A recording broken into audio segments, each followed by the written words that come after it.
Жігіттер, Рамазан айы басталғалы бері уақытым дұрыс жүйелей алмай жүрмін ше. Күндіз жұмыс, кеште ауыз ашар, түнде тарауих, сосын тарауихтен кейін сәл әңгіме айтып жатасың да, и сразу сәрес кіріп кетеді. Күнде солай, ұйқым қанбай жүр, болмай жүр мен. Менде де тура осылай ғой. Ана сәресіне дейін күтемін да, ішіп бірақ жатам. Бірақ күні бойы меңзең болып жүрем. Я ғой. Ой, сендер адам айтқан тыңдамайсыңдар ғой, жігіттер. Мен алыңдаршы, мен тарауих намазын оқимын да, сразу жатып қаламын ғой барып. Бірден жатып қаламын.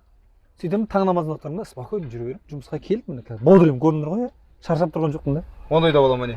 Сәресі, тұрмайсың ба сәресі? Өтірік айтпай ақ қойын жігіттер, ана Рамазан басталған кезде ше, басында енді бір күн ішемін, бір күн ішемін басында ше. Кейін ана ауыз ашқан кезде плотно той боламын тамаққа.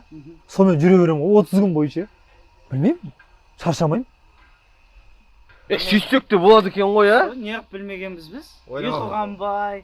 Бірақ жігіттер, мен сәресіз болмайды, мен сәрес ішу керек па обязательно. Көріп тұрсыңдар ғой өздерің. Сәресіге тұрғанда дұрыс емес. Сәресіге тұру ораза ұстаушының өз еркіндегі болған амалы. Егер оразаның шарттары мен талаптарын бұзбайтын болса, ораза бұзылмайды. Алайда сәресіде берілетін көптеген нығметтерден құр алақан қаламыз.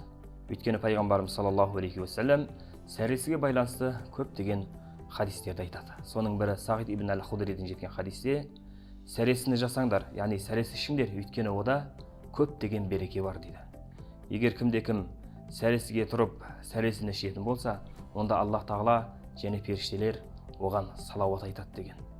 Ғалымдарымыз Алланың салауаты оған мейірімі мен рахматы түседі десе, періштелердің салауаты болса, онда олар Алла тағаладан сәресі ішкен кісі жайлы Алла тағаладан кешірім сұрайды деген.